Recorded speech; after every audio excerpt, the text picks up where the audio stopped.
بسم اللہ الرحمن الرحیم الحمد للہ رب العالمین والعاقبۃ للمتقین والصلاة والسلام علی رسولہ وآلہ واصحابہ اجمعین اما بعد فاعوذ باللہ من الشیطان الرجیم بسم اللہ الرحمن الرحیم وَإِذَا قُرِئَ الْقُرْآنُ فَاسْتَمِعُوا لَهُ وَأَنصِتُوا لَعَلَّكُمْ تُرْحَمُونَ۔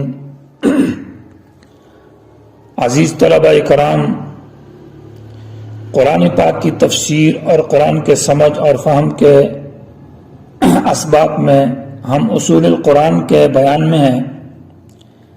اصول القرآن، اس کے اندر کل 3 مباحث ہیں، ایک مقدمہ اور 3 مقاصد اور ایک خاتمہ ہے۔ مقدمے کے اندر 5 مباحث ہے، یعنی 5 باتیں ہیں۔ پہلی بات جو عظمت فہم قرآن و شرافت ہی اس کے بارے میں تھی کہ قرآن کی سمجھ اور اس کی فہم کا عظیم الشان ہونا، وہ کل کے سبق میں بیان ہو چکا ہے۔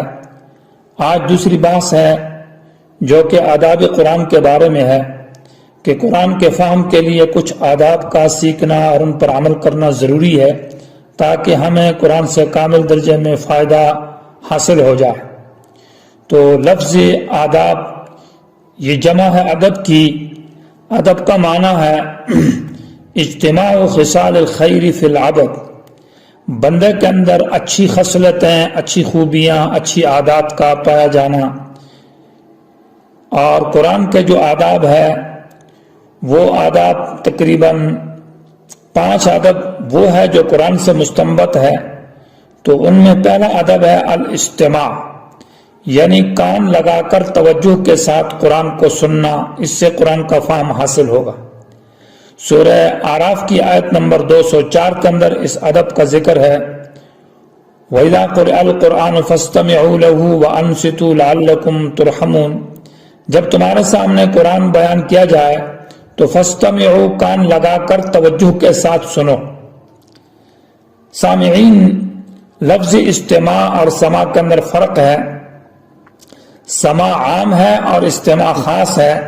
سین کے زبر کے ساتھ سماع کا معنی ہے سننا، چاہے قصد اور ارادہ نیت ہو یا بلا قصد اور بلا ارادہ کسی بات کو سن لینا۔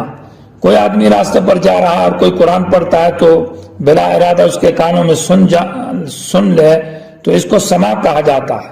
لیکن استماع کے لیے شرط اور نیت، یعنی نیت اور قصد شرط ہے کہ قرآن سننے کی طرف توجہ کرے، تو ثواب اسی صورت میں حاصل ہوگا اور فہم اسی صورت میں حاصل ہوگا جب سننے کا ارادہ رکھے اور کانوں کو اس کی طرف توجہ لگائے اور زبان کو بند کرے۔ یہ پہلا ادب ہے۔ دوسرا ادب ہے التفکر والتدبر فی القرآن، یعنی قرآن سننا جب توجہ کے ساتھ سنے گا تو اس میں تدبر کرے گا، غور کرے گا، فکر کرے گا، سوچ کرے گا، عقل سے کام لے گا۔ اور اس کے بارے میں قرآن پاک نے کہا افلا یتدبرون القرآن، یہ لوگ قرآن میں سوچتے کیوں نہیں، مطالعہ کیوں نہیں کرتے، غور کیوں نہیں کرتے۔ سورہ فرقان کی آیت ہے، آیت نمبر 73 ہے۔ اس میں اللہ تبارک و تعالیٰ کا ارشاد ہے والذین اذا ذکروا بآیات ربہم لم یخروا علیہا صما وعمیانا، وہ لوگ جن کے سامنے قرآن کی آیات کے ساتھ نصیحت اور واعظ کیا جائے تو وہ نہیں گرتے ان آیات کے اوپر بہرے اور اندھے ہو کر، یعنی اپنے آپ کو بہرا بھی نہیں بناتے اور اندھا بھی نہیں کرتے بلکہ اس میں غور اور فکر کرتے ہیں۔ تو لم یخروا علیہ صما وعمیانا، یہ اشارہ اور کنایہ ہے عدم تدبر اور عدم تفکر، یعنی نہ سوچنے سے اور نہ فکر کرنے سے۔ معنی یہ ہے کہ اچھے لوگ جو ہے وہ قرآن کی طرف توجہ رکھتے ہیں۔ اس لیے علماء لکھتے ہیں، علامہ زرکشی جو ان کی کتاب ہے اصول القرآن کے بارے میں البرہان فی اصول القرآن، انہوں نے لکھا تکرہ قراءۃ القرآن بلا تدبر، کہ قرآن کی تلاوت بلا سوچ اور بلا سمجھ کے پڑھنے کو مکروہ قرار دیا ہے۔ اگرچہ اس میں احادیث ہے کہ قرآن کا ایک حرف پڑھے تو 10 نیکیاں ملتی ہے، لیکن اصل بات یہ ہے کہ جب ایک آدمی قرآن کو سیکھتا ہی نہیں ہے، سمجھتا نہیں ہے اور اس کا ارادہ ہی نہیں ہے سیکھنے کا اور سمجھنے کا، تو اس کے بارے میں یہی قول ہے کہ تکرہ قراءۃ القرآن بلا تدبر، کہ اس کے لیے قرآن کو بغیر قرات کے جو ہے یہ مکروہ ہے، اس کو مکروہ جب ہے تو ثواب ملے گا نہیں. ہاں 10 نیکیاں اس صورت میں جب اس کو سمجھ کر پڑھتا ہے. اور یہ جو اصول ذکر کیا یہ ایک حدیث سے لیا گیا ہے، حدیث عبداللہ بن عمر کی، جو امام ابو داؤد اور امام ترمذی رحمہ اللہ نے نقل کی ہے. اور حدیث میں لم یفقہ من قرأ القرآن فی اقل من ثلاث، کہ نہیں سمجھا وہ آدمی جو قرآن کو پڑھتا ہے 3 راتوں سے کم مقدار اور کم حصے میں. گویا کہ لم یفقہ کا معنی یہ ہوا کہ اس نے قرآن کو سمجھا نہیں، یعنی قرآن سے مقصد حاصل نہیں کیا جو کہ ثواب ہے. اور اسی طرح حضرت عبداللہ بن مسعود رضی اللہ تعالیٰ عنہ کو کسی نے آ کر خبر دی کہ میں نے پوری رات میں قرآن پڑھا ہے، تو حضرت عبداللہ بن مسعود رضی اللہ تعالیٰ عنہ فرمایا احزن کا حز الشعر، کہ آپ نے شعروں کی طرح جیسے اشعار پڑھے جاتے ہیں ایسے جلدی جلدی. تو گویا کہ اس کی مذمت بیان کی ہے کہ قرآن کو جلدی پڑھنا یہ گویا کہ شعر و شاعری ہے، ثواب نہیں ہے. خوارج کے بارے میں جو احادیث ہے جو سنن دارمی رحمہ اللہ نے بھی نقل کی ہے، اس حدیث کے یہ ہے کہ آخری زمانے میں کچھ لوگ ہوں گے جن کے بارے میں حدیث میں کہا گیا کہ یقرؤون القرآن، جو قرآن کو پڑھیں گے اور لا یجاوز تراقیہم ولا حناجرہم، قرآن ان کے حلقے یعنی گلے سے نیچے نہیں اترے گا اور وہ صرف معنی لفاظی ہوگی. کہا ذمہم باحکام لفظی و ترک تفہمہ، یعنی ان کی مذمت بیان کی گئی ہے کہ لفظ کو تو بہت اچھا پڑھیں گے بڑی قرات کے ساتھ اور بڑے الفاظ کو بہت بنا سنا کر پڑھیں گے لیکن سمجھیں گے نہیں ہے. اس لیے حدیث میں آتا ہے کہ لا یبقى من القرآن الا رسمہ، کہ نہیں رہا قرآن کے اندر مگر اس کی رسم رہا ہے.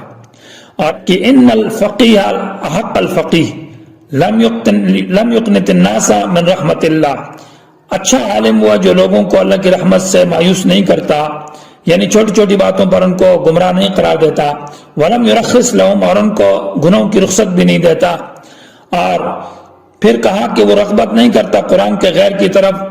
اور آگے کہا انہ لا خیر فی عبادت لا علم فیہا، اس عبادت میں کوئی خیر نہیں ہے جس میں علم نہیں ہے. اور ولا علم لا فہم فیہا، اس علم کا کوئی فائدہ نہیں جس میں سمجھ اور فہم نہ ہو. اور لا قرات لا تدبر فیہا، اس قرات میں کوئی ثواب اور اجر نہیں ہے جس میں غور اور فکر نہ ہو. تو قرآن کے اندر غور اور فکر کرنا ضروری ہے، یہ قرآن کا ادب ہے قرآن کے فہم کے لیے. تیسرا ادب ہے شہادت القلب، کہ قرآن کو دل کے ساتھ انسان متوجہ ہو، یہی ہے تدبر کے ساتھ لگتا ہے. سورہ قاف کی آیت ہے، آیت نمبر 37، ان فی ذلک لذکری لمن کان له قلب او القى السمع وهو شہید، کہ اس آدمی کو قرآن سمجھ میں آئے گا جس کی سمجھ بھی ہو اور وہ اپنے کانوں کو توجہ کے ساتھ رکھے اور دل اس کا حاضر ہو، جس کو شہادت القلب کہا جاتا ہے. چوتھا ادب قرآن کا وہ ہے طہارت، یعنی باوضو ہو کر پاک ہو کر حالت جنابت یا بے وضو کی حالت میں قرآن کو ہاتھ نہ لگا. اس کے بارے میں سورہ واقع کی آیت ہے لا یمسہ الا المطہرون. یہاں لا یمسہ الا المطہرون اگرچہ یہ جملہ خبریہ ہے لیکن یہ انشاء کے معنی میں ہے. معنی اس کا یہ ہوگا کہ نہ ہاتھ لگائیں قرآن کو مگر پاک لوگ، یعنی باوضو ہو کر. اور ایک حدیث بھی اس بارے میں ہے، اور اللہ یمس القرآن الا طاہر، کہ قرآن کو ہاتھ نہ لگائے مگر پاک لوگ. یہ پانچواں ادب جو ہے وہ اجتناب عن التکبر ہے. قرآن سے پڑھنے کے اور سمجھنے کے وقت انسان میں تکبر نہ ہو اور لواحق تکبر بھی نہ ہو. یہ جو ادب ہے یہ سورہ اعراف کی آیت نمبر 146 سے مستنبط ہے. سأصرف عن آیاتی الذین یتکبرون فی الارض، سأصرف معنی میں روک دوں گا عن آیاتی اپنی آیات کے فہم سے ان لوگوں کو یتکبرون جن کے دلوں میں تکبر ہے. امام قتادہ رحمۃ اللہ علیہ نے سأصرف کا ترجمہ کیا امنعہم، میں ان کو روکوں گا عن فہم آیاتی، یعنی قرآن کی سمجھ سے جن لوگوں کے اندر تکبر ہو. اور تکبر اسم جامع لجمیع الموانع، ایک اسم ہے جو تمام رکاوٹوں کو شامل ہے، یعنی وہ رکاوٹیں جو قرآن کے فہم کے لیے رکاوٹیں بنتی ہے. اسی بارے میں برہان میں لکھا ہے کہ لا یزال اسرار الوحی، وحی کے اسرار اور وحی کا علم ظاہر نہیں ہوگا اس آدمی کے لیے جو موانع تکبر ہے کہ فی قلبی بدعت، جس کے دل میں بدعت ہو، اور خواہش فی قلبی کبر، اور اس کے دل میں تکبر ہو، یہ 2 اور تیسرے نمبر پر اصرار علی الذم، جو گناہ پر ہمیشگی کرے، دوام کرے، اس کو بھی قرآن کا فہم حاصل نہیں ہوگا۔ اور جس کے اندر نمبر 4 خواہش پرستی ہو، حب دنیا کی ایسی محبت کہ اس کو دین کے اوپر ترجیح دے، اس کو بھی فہم قرآن حاصل نہیں ہوتا۔ ایمان کمزور ہو یا ضعف تحقیق ہو، جس کی تحقیق کمزور ہو، مطالعہ نہیں کرتا اور تحقیق نہیں کرتا، یا ایسا آدمی یعنی معتمد علی قول مفسر، ایسے مفسر کے قول پر اعتماد کرتا ہے جو صرف ظاہری معنوں کو بیان کرتا ہے، تفاسیر اور قرآن کی تحقیق نہیں کرتا، باریکیوں میں نہیں چلتا۔ اور آخر میں یہ ہے کہ راجعون الی معقول، جو عقلیات کے پیچھے، عقلی باتوں کے پیچھے زیادہ زور لگاتا ہے، نقل اور تفاسیر کو مطالعہ نہیں کرتا، یہ وہ اسباب ہے جن کی وجہ سے قرآن کے فہم میں رکاوٹ پیدا ہوتی ہے۔ یہ اس کے علاوہ وہ ادب جو علماء نے ذکر کی ہے، تو اس کے بارے میں ہے کہ اقوال العلماء فی الادب، ابو علی رحمۃ اللہ علیہ لکھتے ہیں کہ ترک الادب یوجب الترک، کہ جو انسان ادب نہیں کرتا تو اس کو بھگانا چاہیے، یعنی اس کو درسگاہ سے اور قرآن کی کلاس سے ہٹا دینا چاہیے۔ عبداللہ بن مبارک رحمۃ اللہ علیہ فرماتے ہیں نحن الی قلیل من الادب احوج منا الی کثیر من العلم، کہ ہم کم ادب کی طرف زیادہ محتاج ہے بنسبت زیادہ علم کے۔ علم کم ہو کوئی مسئلہ نہیں، لیکن ادب جو قلیل ہے وہ ہم اس کے زیادہ محتاج ہے کثیر علم سے۔ ذنون مصری رحمۃ اللہ علیہ نے کہا ہے کہ اپنے مرید یعنی طالب علم کے بارے میں کہ جو بے ادب ہو تو فإنه يرجع من حيث جاء، یہ اسی جگہ میں واپس چلا جائے گا جہاں سے آیا، مانا جیسے جاہل تھا تو ویسا ہی جاہل رہے گا۔ ان آداب میں جو علماء نے لکھے ہیں ان میں سے ایک ادب یہ کہ المنع عن توسد القرآن، توسد القرآن مانا قرآن کو تکیہ نہیں لگائے گا، یعنی قرآن پر ٹیک اور اس پر تکیہ لگانا یہ بے ادبی ہے۔ نمبر 2 الاخذ بالیمین، کہ قرآن کو دائیں ہاتھ سے پکڑے گا، ایسا نہ ہو کہ جوتوں کو دائیں ہاتھ سے اور قرآن کو بائیں ہاتھ سے، یہ ادب کے خلاف بات ہے۔ نمبر 3 تحریم مد الرجل الیہ، قرآن کی طرف پاؤں نہ پھیلائے۔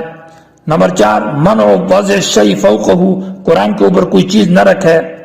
نمبر 5 التولی الادبار، قرآن کی طرف پیٹھ نہ کرے، البتہ مجبوری ہو اور افراد زیادہ ہو تو پھر پیٹھ کر سکتا ہے، لیکن غیر مجبوری کی صورت میں حلقہ باندھ کر قرآن کو بنا کر سنے اور سمجھے تو یہ ادب ہے۔ التخطی، قرآن کے اوپر قدموں سے پھلانگ کر جانا، اوپر قدم رکھتے ہوئے قرآن درسگاہ میں ہے اور وہاں پٹے رکھے ہوئے قرآن مجید ان کے اوپر رکھے ہوئے اوپر سے پاؤں پر گزر جاتا ہے، یہ بھی ادبی ہے۔ الرمی من بعید، قرآن کو دور سے پھینکنا یہ بھی ادب کے خلاف ہے۔ اور اللہ یترکہ منشورا من غیر قراءۃ، کہ قرآن کھلا رہے اور وہ اس میں قرات پڑھے نہ اور اس کو کھلا چھوڑ دے تو یہ بھی ادب کے خلاف ہے۔